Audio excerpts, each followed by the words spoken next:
Wrestlers are here, the show's complete. Lights, ropes, and the crowds are alive. This is the place where legends thrive.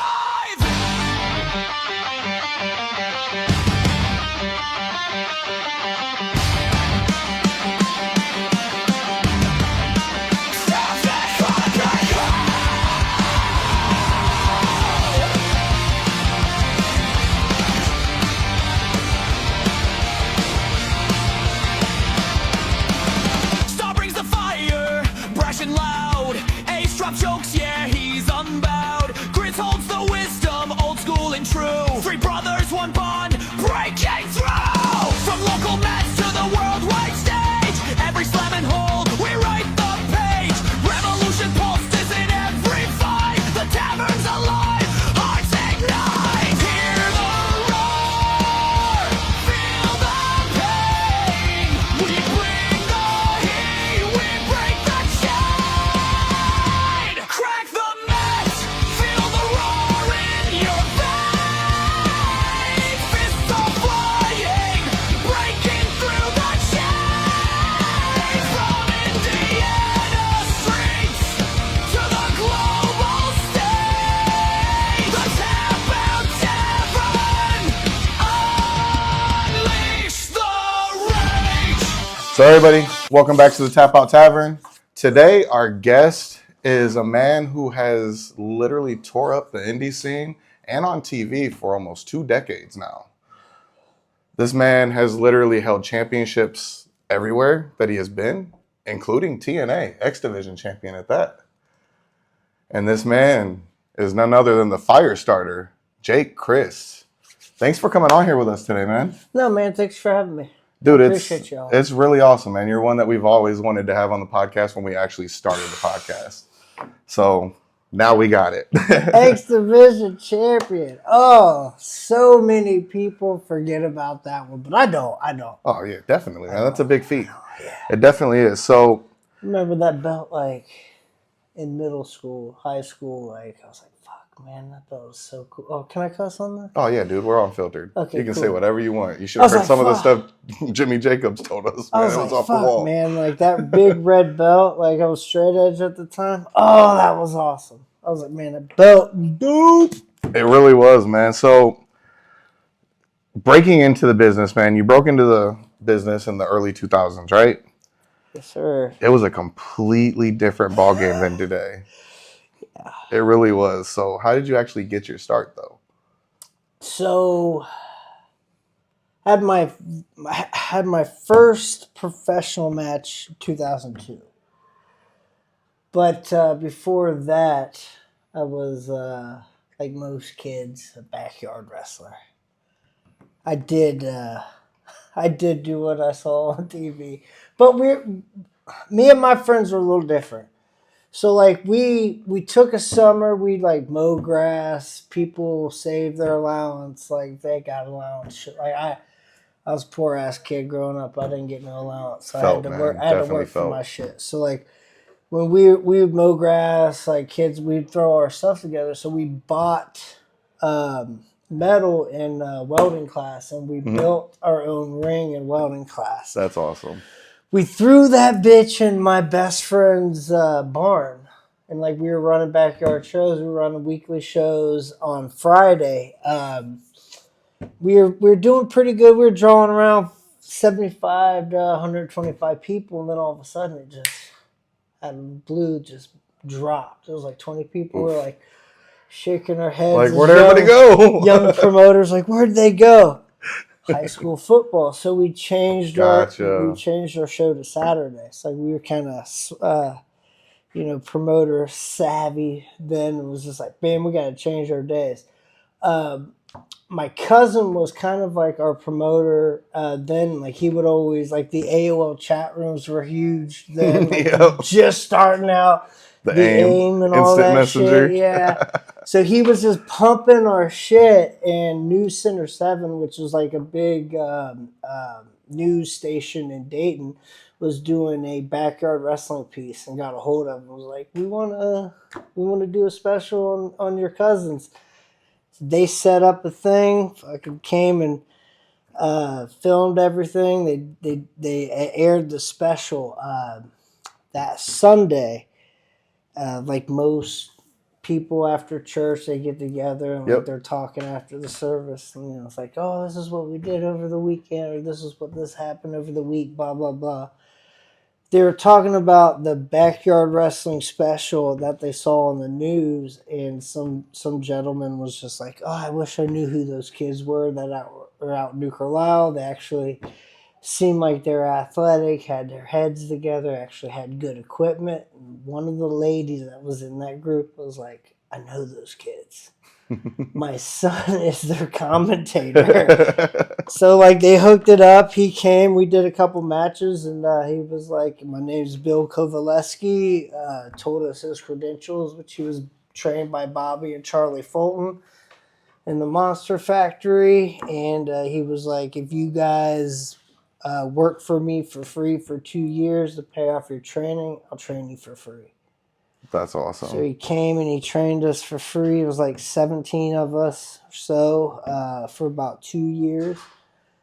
I was like 15 to 17. I was doing my training, and he finally hit me up and was like, I know you got this Gathering of the Juggalos thing playing, and you're really excited about it, but I can get you a booking. I was like, I'm there. Yep. That's how it is, man. That was the Pickwa, or that was the Pickwa Fishing Games for First Choice Wrestling. Was my first wrestling match in 2002.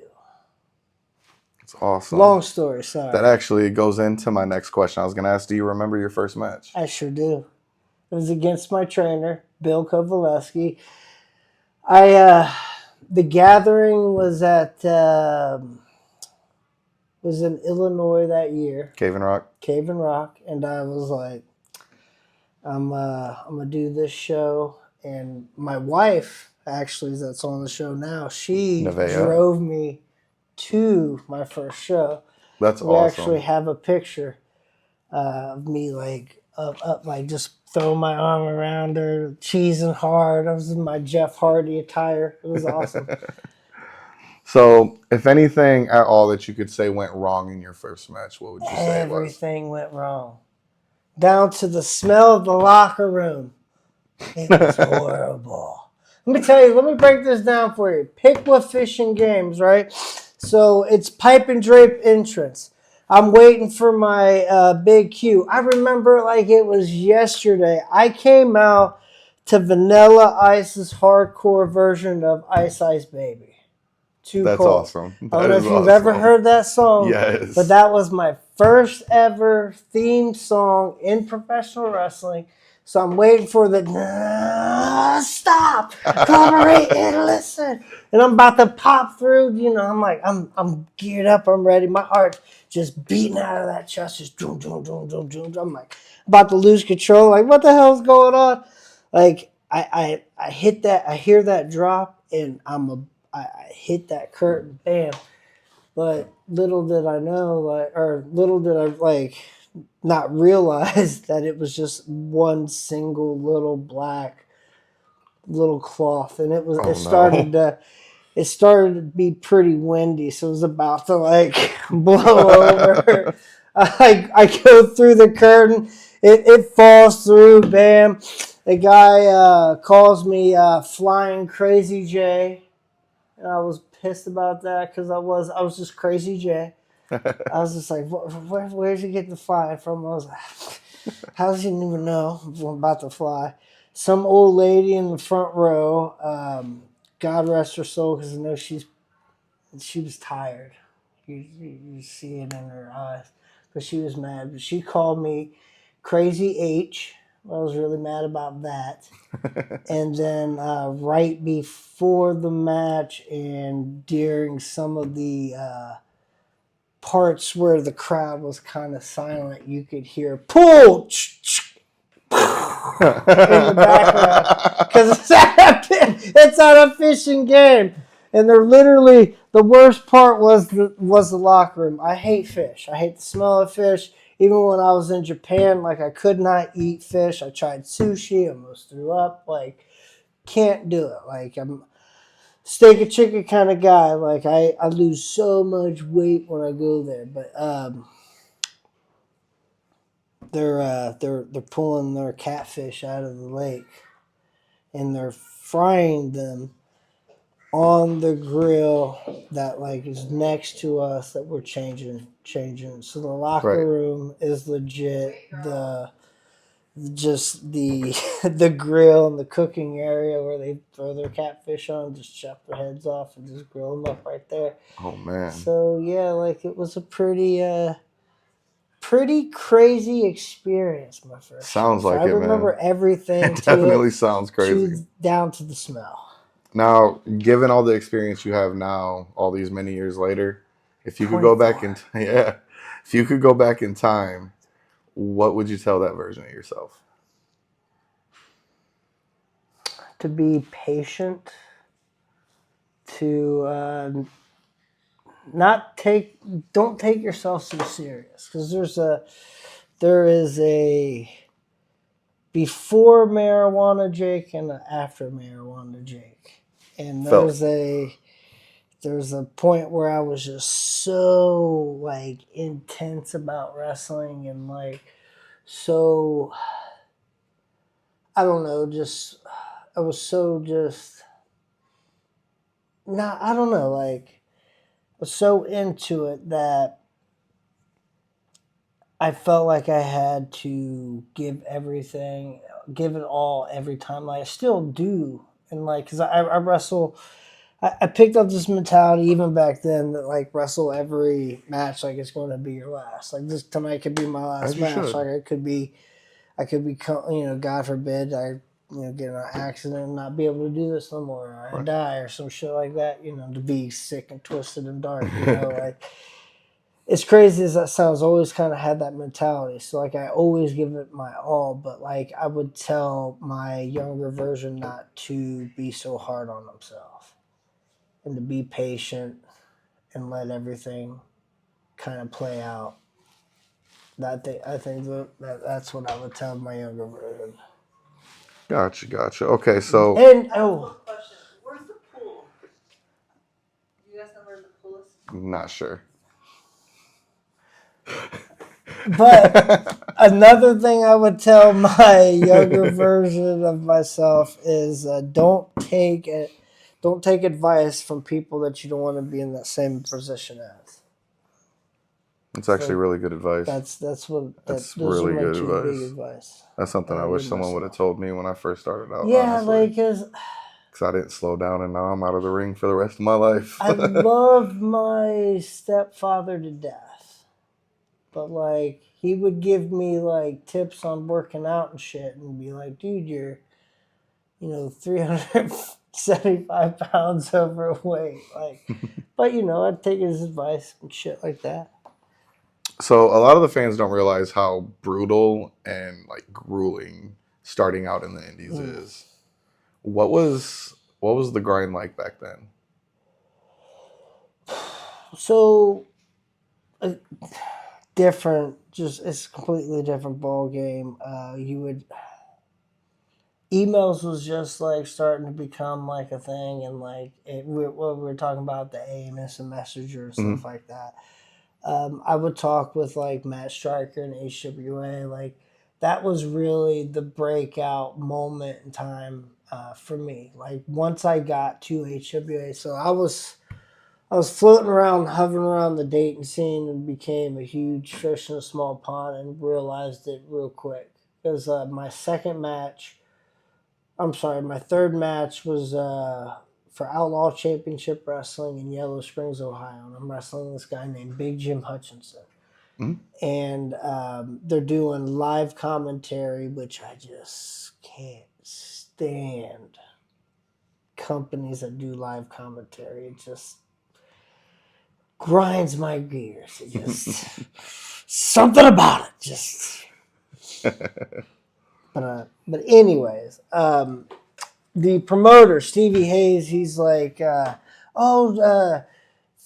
at the intermission, make sure you get your pictures and your autographs with Crazy J, because he won't be here long. I was just talking with Vince McMahon. He's going to be going up because I think it still may have been WWF then.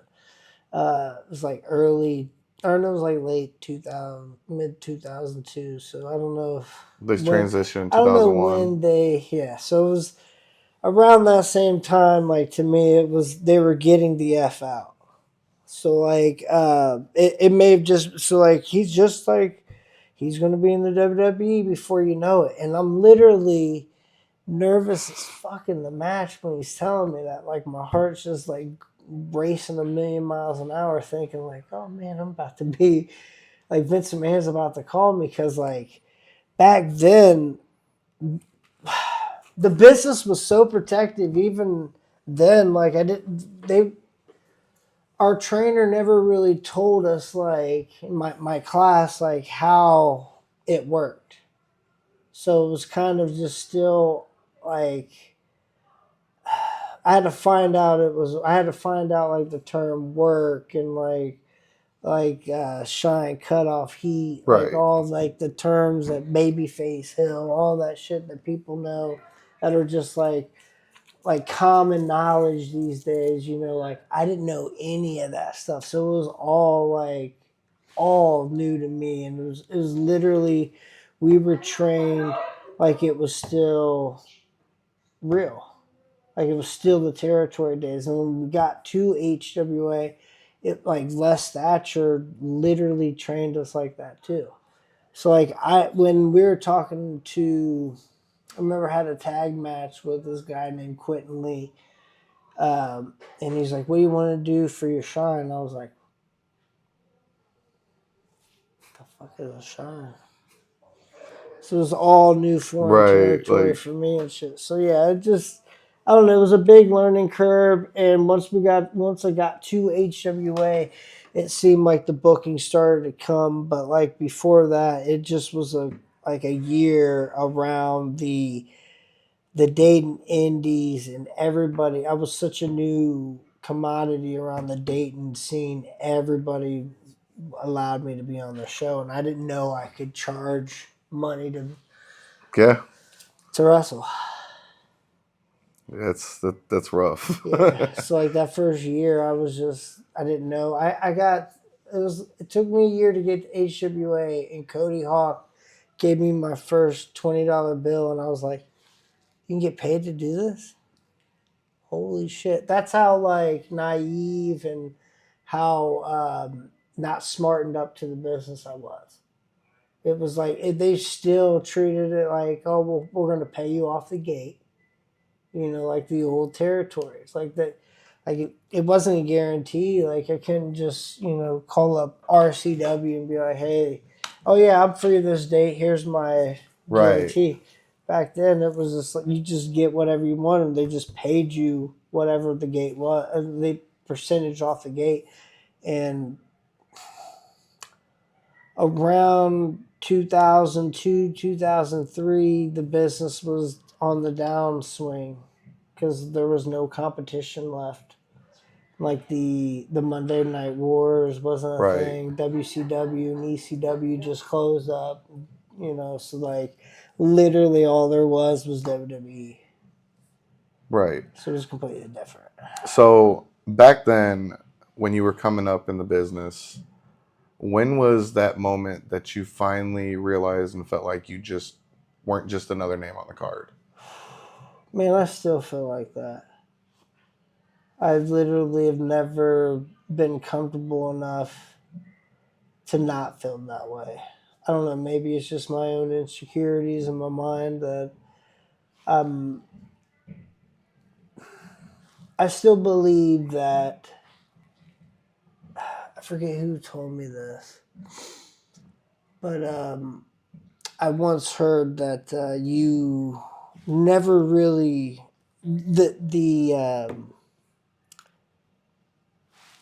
the age that you are when you when you start in this business, you never get any older than that or younger than that mentality wise.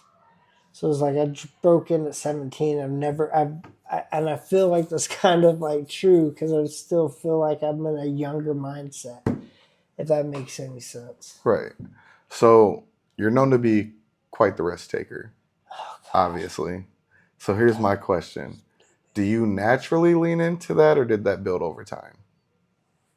That's just who I've been as far as I can remember. Is just always trying to push the envelope, explore.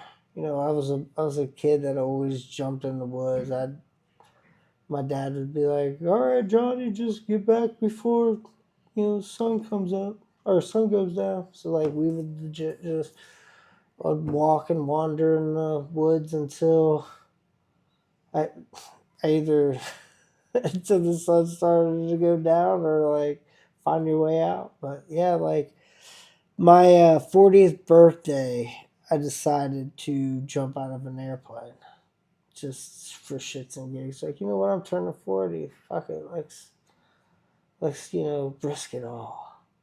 I jumped out of an airplane. It was dope. And it's crazy you say that, man, because like I used to ride 4-wheelers and dirt bikes. Used to do all types of that kind of shit. it's just like Skateboard. I still skateboard.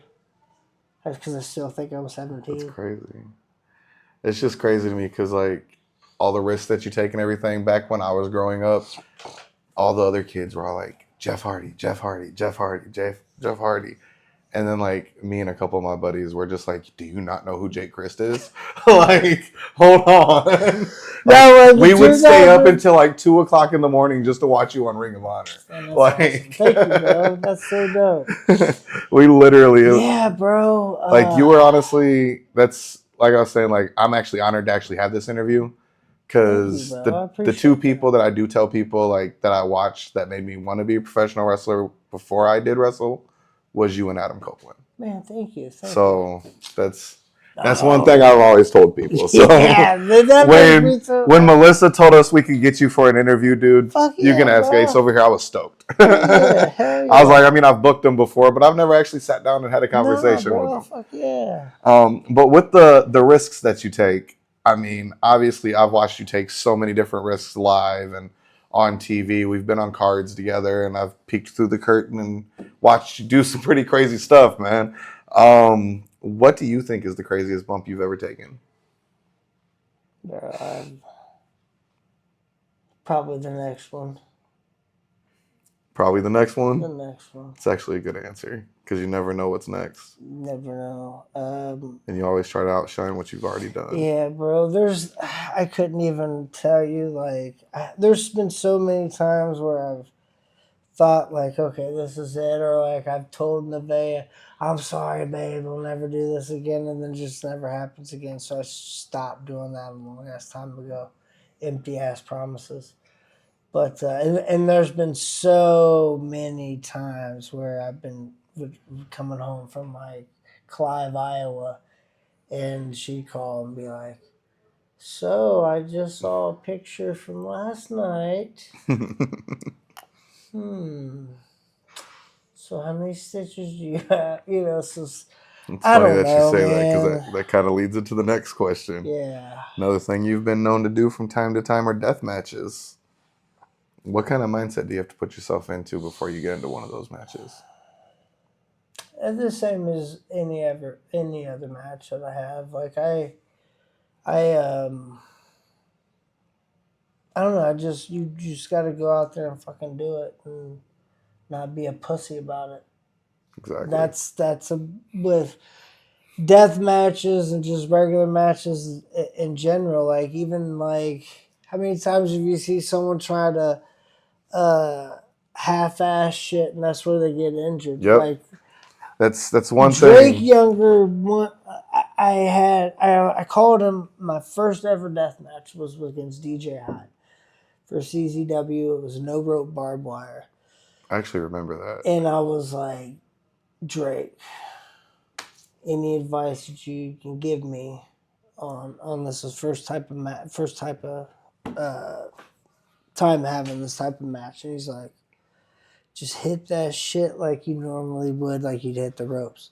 Hit it as hard as you would. And like I took that with me ever since with death matches, with tubes, barbed wire, whatever. I swear Alex Colon killed me so hard off of a scaffold match that he gave me kidney stones.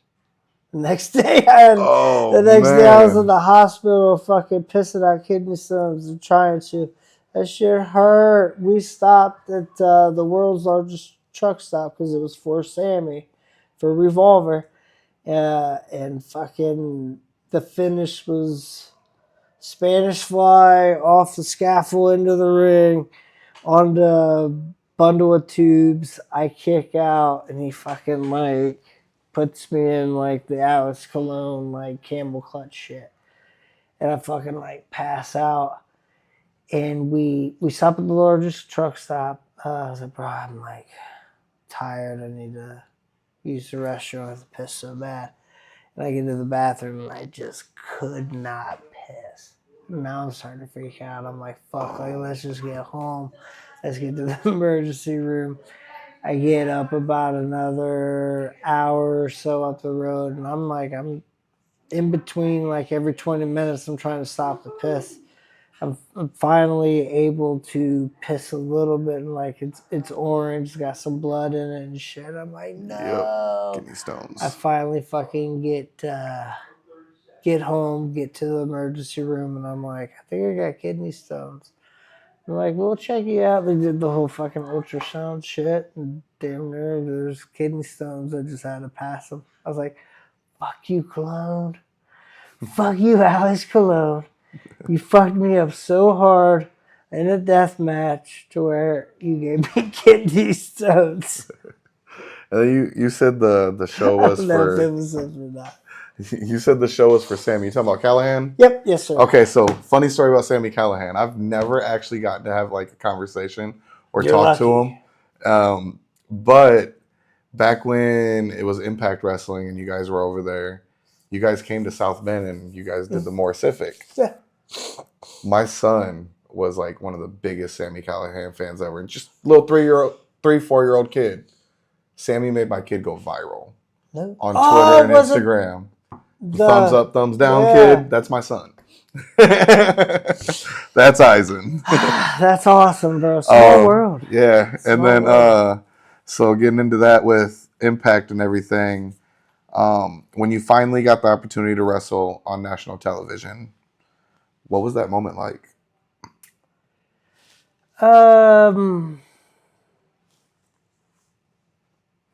It sucked, bro. It sucked. Why? It wasn't that whole coming in, the Impact wasn't fun. Wasn't ideal. It didn't get to be fun or like real serious, and it felt awesome when Sammy came in. So my brother and I, we had a meeting with Jeff Jarrett at the Sky Studios. This is when Jarrett still owned Impact. They were doing TV tapings in Orlando. So like we would do, it was like 8 days, and it was like, man, it was like 14 episodes or some shit like that. It was like 2 episodes a day. It was like 6 to 8 days. It was like our first, was like the first set of tapings. And that meeting, we get there, it was the Sky Studios in Nashville, and he isn't being Jeff Jarrett, was so fucked up and drunk, and it was like 10 in the morning. And maybe it was from the night before, but like, I was so excited to be there for the meeting and shit, because like I didn't even really know what it was about, but I was like, I knew I was taking time off for my second child was just born, so I wanted to take time off the indies. I was doing it's like 17 years straight, it was like crazy, just doing CZW trips every first Friday of every month. Like it it kind of become a toll, like driving to Philly from Dayton. It just was crazy. It really burnt me out, and it was just being on the road like 4 days, which was now I would love to have, but like back then it was just kind of burnt out 17 years straight doing that. So I was like, I'm going to take time off. I'm just going to book my company Rockstar, which I was running in Dayton. I was like, I'm just going to book that, and I'm going to take time off wrestling. Next thing you know, I'm signed to Impact. Now we have this meeting.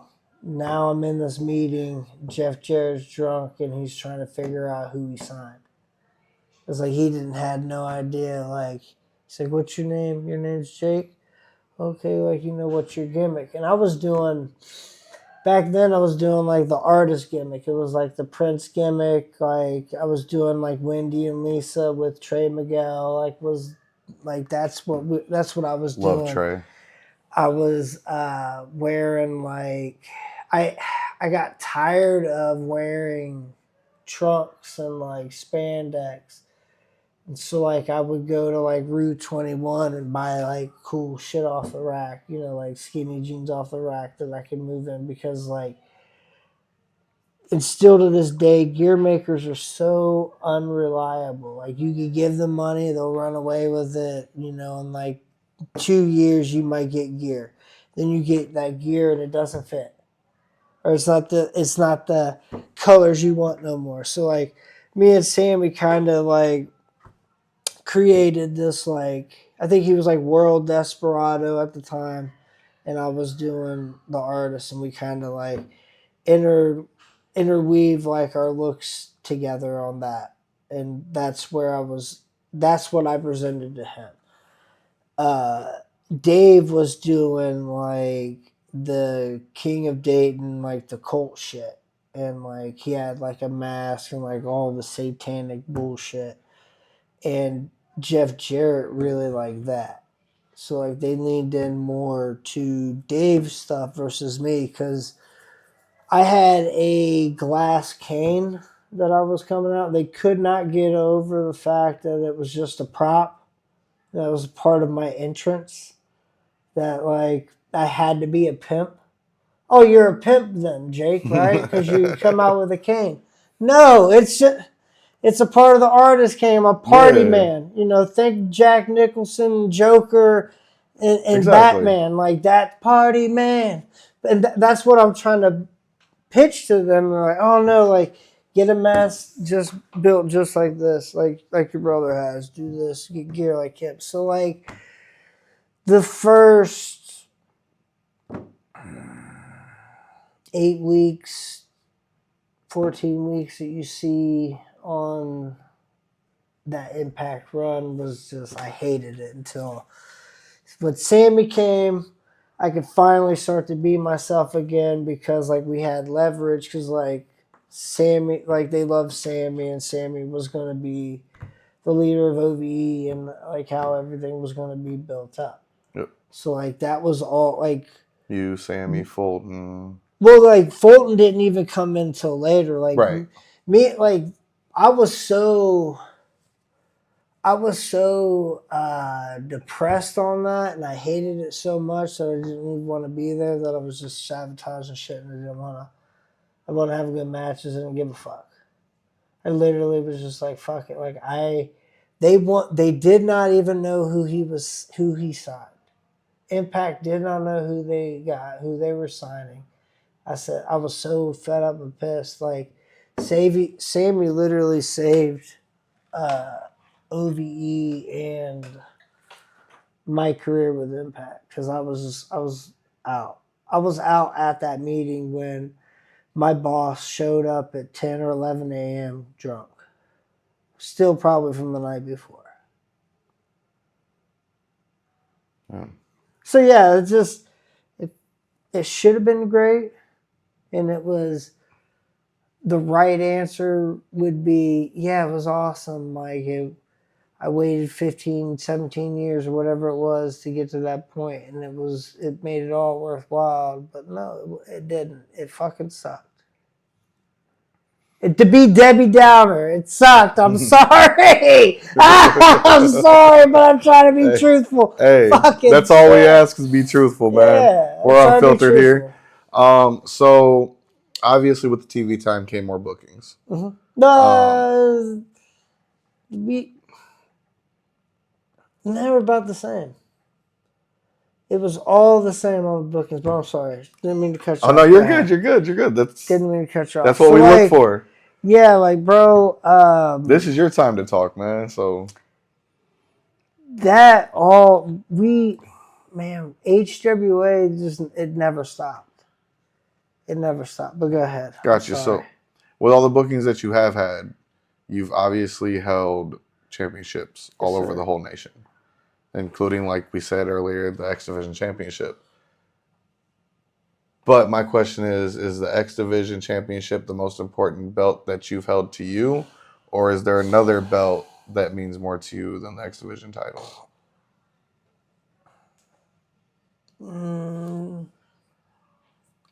I think the X-Division belt, just because of being a kid in high school, thinking about like that championship and how cool it was and shit like that. But like, yeah, it would probably be the X Division title. But like, I look at that as stepping stones in my career, each championship, because they all meant something to me at the beginning. I remember I can remember almost everyone that I won, from the Outlaw Championship Wrestling Light Heavyweight Championship was my first ever title that I won, and it had bedazzles all over it, and the bejewels was falling off of it, but I walked around high school with it like it was the WWF Winged Eagle, but so then it went to the HWA tag belts, and then went to HWA cruiserweight, and then went to HWA heavyweight. So like everyone had a step like that, but the X Division is the most prestigious. And it's really cool to be able to walk up to that stone and chisel my name in the X Division Championship, Brock. That's awesome. That's actually really awesome. So I know we got this going. Do we got to keep it? Do we got to move along? How long are we in? I am long-winded. I'm sorry. We're good. We're good. Like, they can wait for Keep us. going. They'll Keep wait going. for us. I'm on a roll here. I'm sorry, but if we gotta go, you gotta tell me. Hey, we're good, man. I didn't try to speed this shit What's the biggest misconception? Because I see you doing this, bro. Ask as many questions as you want. We'll go as long as you want. I don't care. We can go 3 hours if you want. What's the biggest? I'll call my match in the ring. I don't give a damn. What's the biggest misconception fans have about independent wrestling? That it's not the grassroots to our industry. It's literally. I feel like independent wrestling gets a bad rap. I always, like, even when I first started in 2002, I remember people being like, "Oh, that's so indie," or "Don't be so indie." But like, that's what we are. This is what this is. Like, we are independent wrestling. Like, why shouldn't we, want to be indie? So I don't know. But then you see the indie style. Like, look how far it's leaked into our industry now. Like, it's proven that it is the grassroots of this industry. Because, like, how many times have you seen crazy coast-to-coast cutters in WWE now? You know what I mean? Where'd that start? I was going to say, you guys were making that cool back then. Some crazy, dark, one light over the ring. Yep. Smoke-filled arena in Wolverhampton, England, in London. Like, so. Exactly. It's cool. We do grassroots. It's true, though. Without independent wrestling, there is no WWE. No, there is. Without because they don't have anybody. It isn't. And it's like, independent wrestling now is like the territory, like it's the same shit, So it's, you had good territory wrestling, you have bad territory wrestling. You have good independent wrestling, you have bad independent You're right. Ooh. So how do I put this? Because this one's probably going to be a little controversial here. Is there a moment in your career that you wanted to walk away from the business? No. There's been moments with like the speaking out Dave. and all that, like where it it put me in a dark place, but it made me fight harder to get out and become the person I am today. But I never really wanted to quit. I actually fought really hard to not, get pulled down on all that bullshit. Right. I'm glad you didn't, man. It's good to see you back out here, and you kind of came back like a ball full of fire, and you got a lot of people talking about you right now. That's good. That's good. Let's You get these really bookings, do. motherfuckers. Call me. JakeChristBookings@gmail.com. Yeah, we got you on the podcast this week, and then in 2 weeks we actually have you. We got some stuff we're doing for you that we're gonna do on our page for something that we're doing called the Midwest Warrior Spotlight. Dude, hell yeah. Yeah, this week Fuck you're yeah. actually going up against the first guy that's in the Warrior Spotlight tonight, which is Tyler Matthews. Bro, I just was watching some of his clips on the way up here. Nevaeh was driving up on this nice little 4-hour trip, and I was like, let me pull up some Tyler Matthews. So we have a good one.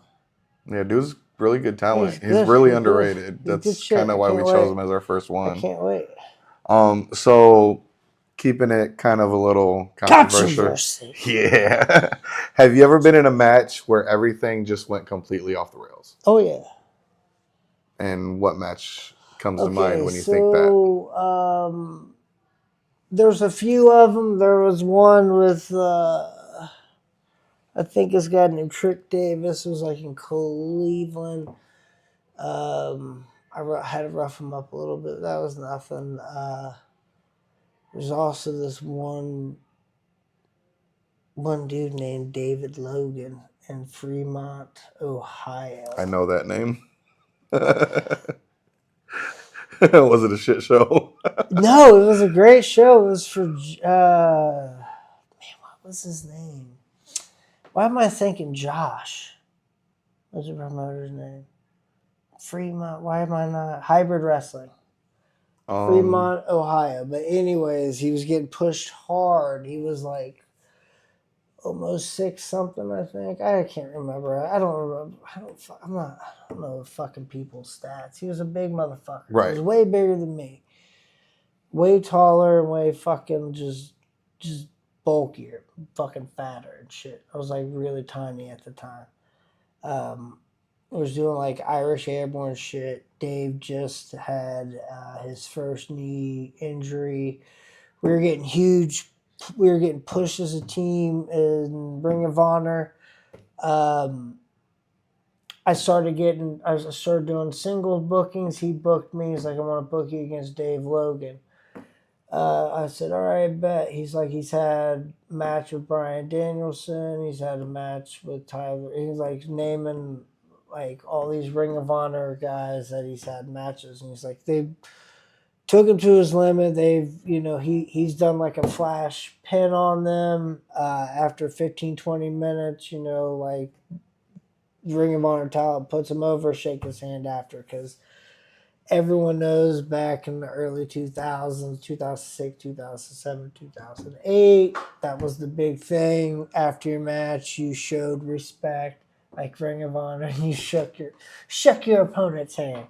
So, like, that was, like, I remember that being told to me, like, just put him over, whatever he wants, flash pin, shake his hand after the match, put him over on the mic. I said, bet, cool. I just get there, I'm like walking up to Ricky Shane Page and a couple other people that I ain't seen in a while, because like I'm doing like a bunch of Ring of Honor shit at this time, and I'm just like coming back to the to like the indie circuit, like coming up. So I'm not Right. now I'm starting to see all the people that I was like coming up on the ladder for, and I'm like, hey, Ricky, what's up? And Dave Logan actually like interrupts me saying hello to one of my good friends I ain't seen in a while. And that really pissed me off, rubbed me the wrong way. And he's like, Jake, this is what we're doing. Not, hey, do we mind if we do this? Or like, there's a way you talk to people. Right. Like, You don't say, hey, this is what you're doing. So like, it kept doing that, like kept pissing me off. Finally called the match with him because like back then I was big and just calling shit in the ring. I didn't want to fucking talk before the match. But we did. Like, I remember he wanted to nip up and he was doing this fancy Nigel McGuinness British fucking world sport shit, like out, cartwheel out. But like when we got to the spot, like he pulled me around and he fucking slapped me in my face. But like he got me in the ear and it just started ringing my ear. And just back, that ring and the back hotness. then, like the fans were big on the, remember like Joe is gonna kill you. Yes. Or like they started, Dave is gonna kill you, like chanting at me. And I'm like, womp, womp, womp, womp. And he's fucking gloating. He turns his back and he's like, yeah, I'm about to kill this motherfucker. I was like, oh, hell no, fuck you. Like, you've already fucking pissed me off by being disrespectful, by telling me what we're going to do. Now you fucking ruptured my eardrum. Fuck you. So I grab him by his fucking hair. I pull him down to where he's bent over, and I just fucking soccer punt him right in his fucking face. He goes up. He just falls like a fucking redwood tree. Boom! And I'm like, fuck, like, I'm supposed to go 20 minutes with this dude. I just knocked him out in fucking 30 seconds. So now I'm over top of him. Like, I hit, because I remember back then, like, as a kid, I was always told if you knock somebody out, if you hit them hard enough, wake them back up. Well, like, I tested that theory out and it does not work. I was leaned over and I hit him as hard as I could and his fucking head rattles. I was like, oh shit.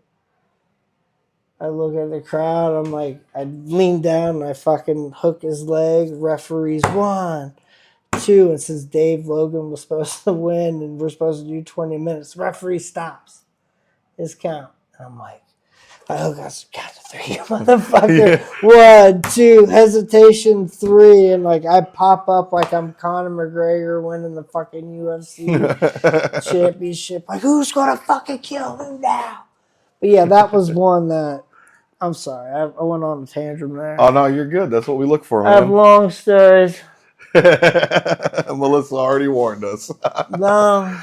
So, the independent scene, it's a little hotter now than it's been in a long time, obviously. And with, like I was saying, with your comeback, you came in like a ball of fire. People had their eyes on you. I've even seen people, like, since you even came back to Wrestling Revolver, I've seen people say that Jake Crist is in his prime now. How's that make you feel, and how different to you is the independent scene now than it was then? It's the only difference is just the people in the locker room. That's it. Like, it's still gonna be the same old shady wrestling business. It's still going to be, like, promoters are still going to try to get over on the boys, and boys are still going to try to get over on the promoters any way they can. It's just the way the business is. But there's the difference between the locker rooms is I feel like I was a boy coming into a man's world, where now I just feel like I'm the man in a boy's world. It makes sense. It makes a lot of sense. It really does. That's the difference between 2002 and 2026, is that there's just, yeah, a lot of differences between the boys and the men in the locker room. Feel like I'm the last of the dying breed, because I do feel like I was trained by one of the last pioneers of like the the territory days and Les Thatcher, Cody Hall, Nigel McGuinness, Matt Stryker with a unibrow, Chad Collier, like those guys, like it was actually taught me the business, which like learned from Les Thatcher. Like I learned from Les too, but it was just a different kind of business. Like Les, the first thing Les told me, which wouldn't get over these days, and most people probably would quit just by being told this, is he looked me up and down. I was 120 pounds soaking wet, and he said the best thing that ever could have happened to this business is your mother should have swallowed you. I got fired from a promotion for telling a kid that at a show. Yeah. So, I was like 17. I was still in high school. that's crazy. An old ass man telling a 17-year-old that. Could you imagine that happening these days? Be wild. People would. I would so get on mad. like, oh my god, Les Thatcher said, that's what it would have been. And then everyone, the mob would have came at Les. I was like, let's cancel this old man. But anyways, let's go. All right, so this next segment is actually the last one. We do a little speed round, give you a couple questions. First thing comes to mind is the answer. It's like Mary Kill. No. No. But before I do that, I do want to ask you, next time you're out here at RCW, can we sit down with you again? Yeah. Get some more stories with you, man? Yeah. 'Cause Bro, I got awesome. so many. There's this one time where I was in North Carolina and I pulled this man out of a burning truck. What? Yeah. I'll leave that story for the end, but go ahead. Gotcha. That'll be our end. That'll be the end. That'll be the end. All right, so speed It'll be round. kind of a long one, but I'll shorten it up. And then next time we could just talk about the whole 2-hour podcast on that. If you want. Gotcha. I got stories for days. Who's a dream opponent that you've never faced? Man, I don't know. I don't really. When I'm at home, I don't sit around dreaming or thinking about other men. Understandable. Who's the most underrated wrestler in the Midwest, in your opinion? Most underrated wrestler in the Midwest.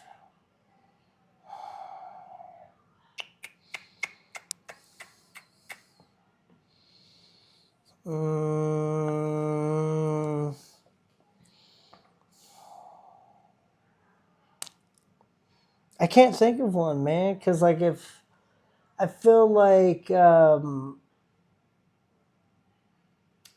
people that are from the Midwest that the fans know are, that are dope and good. I don't really feel like there's anyone breaking out from the Midwest right now that I feel like it's like, you know what I mean? Yeah, because everybody kind of has a movement going behind them in the Midwest right now, which is feel crazy. Which is crazy too, but I also feel like there's no originality anymore in wrestling, which I guess it feels like it kind of goes through stages, which is another point we could touch on. But like wrestling and wrestlers become the same over time, and like you say the same shit. So like I don't really feel like there's like a breakout guy. I was like, back in the day, I would have told you like the Rascals and shit like that. You know what I mean? Right. And then like after that, like maybe like Jason Hotch, but like even he's fucking TNA and shit. So Funny story about Jason Hotch.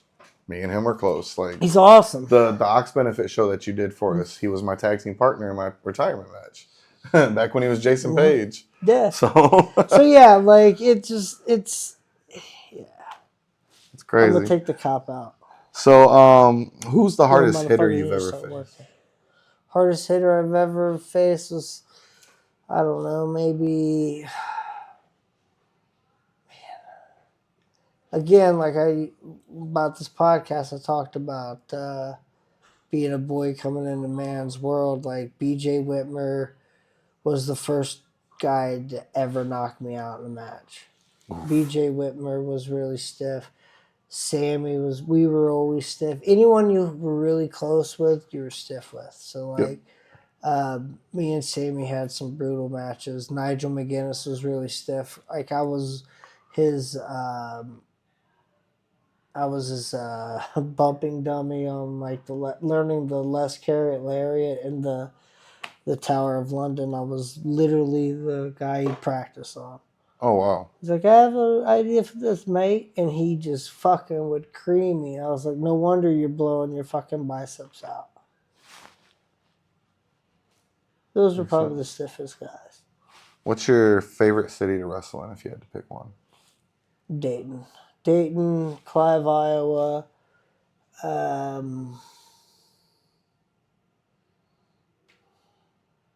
Those are my two favorite. Okay, and who's a wrestler that you've only had one match with that you'd love to have a rematch with? I don't know. Only person I've had only one match with? Yep.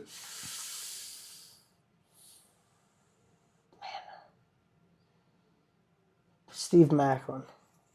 It's a good choice. Steve Macklin. That's a really good choice. Okay, what's the craziest crowd that you've ever wrestled for? CZW at the ECW arena when I first started coming around, like Best of the Best. Gotcha. 2012. That was once I felt like that was the crowning moment of my career where it was like, okay, now that I got over in this Philly crowd, because it was like that at first with the okay, I take that back. It was the Ring of Honor do or die match at the ECW arena. That was the toughest one because that was the most pressure I put on the match or on myself match because it was literally a do or die. Gabe Sapolsky, which is the guy that was booking Ring of Honor at the time, said like, this is your do or die. Like you either have a great match and we continue with bookings here, or you don't and you die. I was like, okay, cool. It was Tony, Mama Luke, and Sour Nog. We fucking killed it. Damn. I remember that match. Yeah. I watched it like 10 times back then, over and over again. That I was actually the remember that ECW match. arena. That's probably the toughest one. And after that, I felt like I could get over anywhere. And then, like I said, the best of the best CZW crowd is probably a really close second. It's probably 1A and 1B, if I had to pick. Like that. What's the most painful move you've ever taken?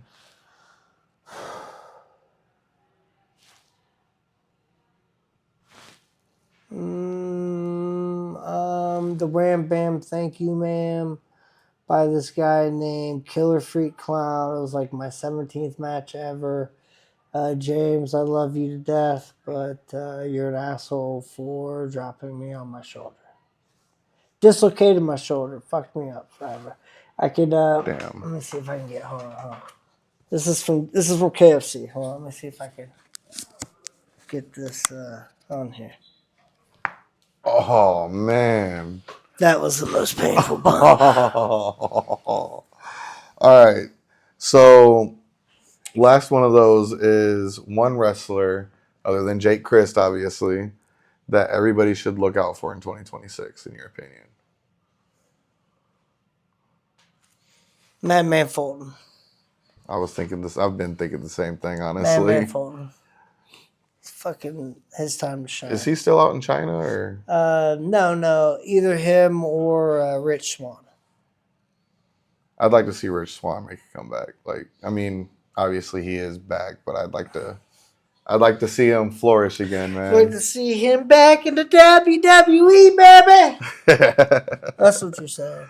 All right, so before we close this, what's this story about saving the man from a burning truck? Okay, so coming home from South Carolina, it's me, this really good friend of the time named Jason, and I cannot make this up, a juggalo grandpa happens to be a preacher.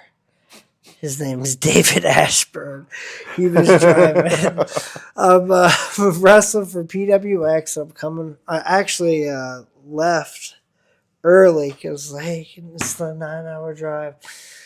I have IWA the next day in Indianapolis. Can I get my pay and go? And they're like, yeah, sure, no problem.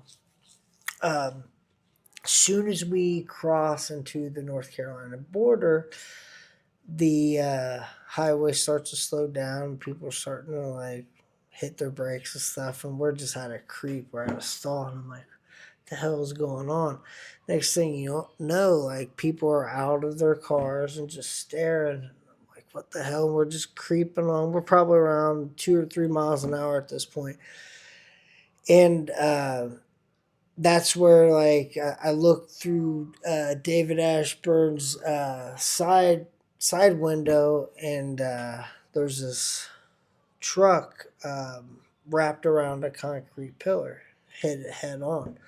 And some ladies out of the truck screaming, he's in there. So like I run out of I grab Dave's wheel of the car. I almost like put us into the median. He slams on, like, Jason's like, bro, it looked like you hit the pavement so hard with your feet and you dukes a hazard over the hood of the car and you were up the road, because I think it was about 40 to 75 yards up the highway I had to run because we were just kind of creeping by. So I run and I'm like, man, where's it at? Because like at that time the truck is just engulfed in flames. It's like I'm thinking like she's at the it was a double extended cab. It was four doors on this blue truck, and I'm like, where's he at? And she was, he's in there. I'm like, I come thinking it's a baby, a car seat or something, because she's at the back passenger door screaming he's in there. And I'm like, I open the door, I don't see nothing in there. So I run around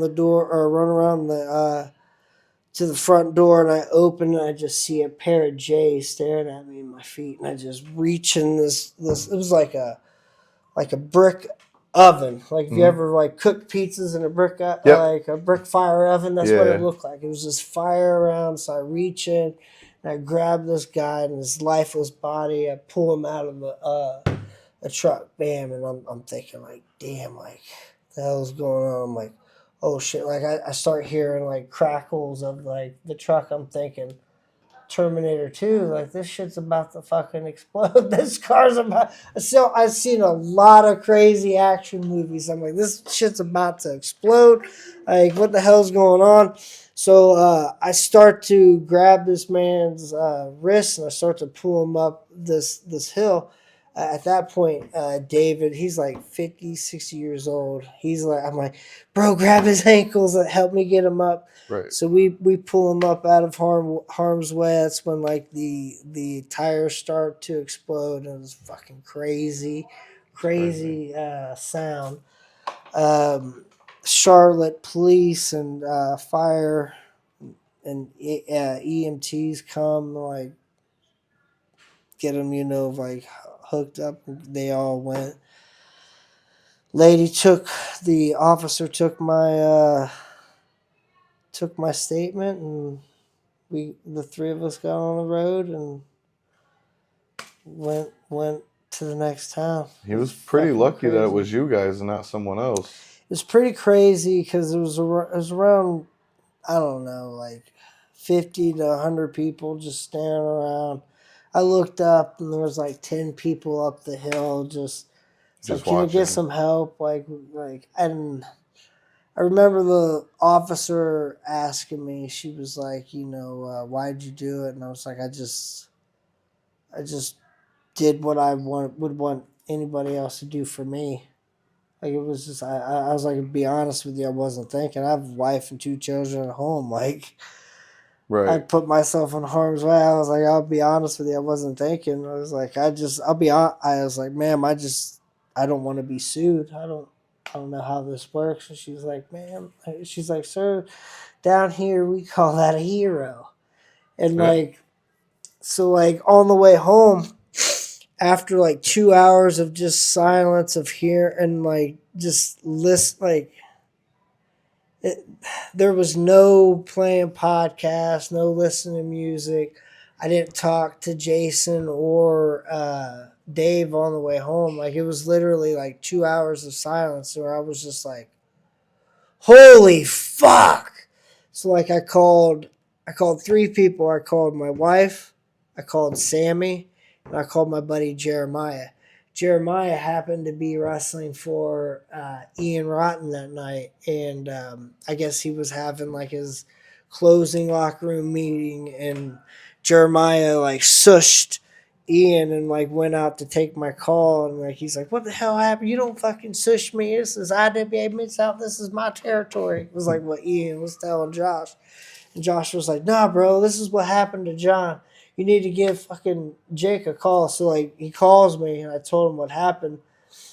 I literally turned my phone off from, I think it was, I don't even remember where it was. I think we had like maybe 5 hours left because there were so many people blowing me up then. I got home around 1, 2, maybe 3 in the morning. Got up to go to that show, turned on my phone, and it was lit up like a Christmas tree. Oh, man. And that's when, like, I was like, fuck it, I'm just going to put a blanket statement online. And that's when people were just like, you're clout chasing for, you know, putting your story out there on saving this man's life, blah, blah, blah, fuck you. But, like, yeah, it was a weird situation that I was like, fuck it, I'm just not going to deal with it or talk about it. And fucking deleted everything off of the internet. Said, fuck it, I'm just going to prove to y'all I wasn't clout chasing. And then about 8 months later, I found out that the man survived. So I made it feel really, really fucking good. So, like, for all those people out there that was like, oh, Jake Crist was clout chasing, you know, his family doesn't think I was clout chasing. He doesn't think I was clout chasing. Exactly, and that's what matters the most. Yeah, that's it. It does. And Jake, thank you so much, man. It was so awesome doing this with you, man. Definitely next time you're here, we're definitely going to have you We got a lot of stories, and I can tell you, we gotta, go like, as much as you come into RCW, we can make this a regular thing, man. Like, let's go. All you gotta do, Melissa, is book Jake Crist. Yeah. Exactly. Book Jake Crist. Yeah. Reach out to us if you want us to cover your shows, If obviously. you want me to come to your shows, just book me here. My DMs are open, and my Jake Crist bookings at gmail.com. Yeah. and if you guys have him booked and we come and cover your show, you guys might lose him for a couple hours to us. So For life. Thank you so much, Jake. It was you, awesome. Step inside, feel the heat, the brothers are here, the show's complete. Lights, ropes, and the crowd's alive. This is the place where legends thrive.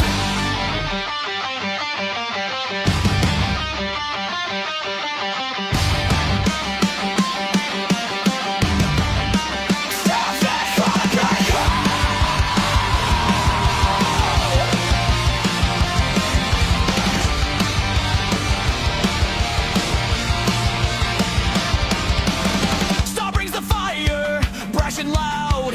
Ace drop jokes, yeah, he's unbowed. Grit holds the wisdom, old school and true.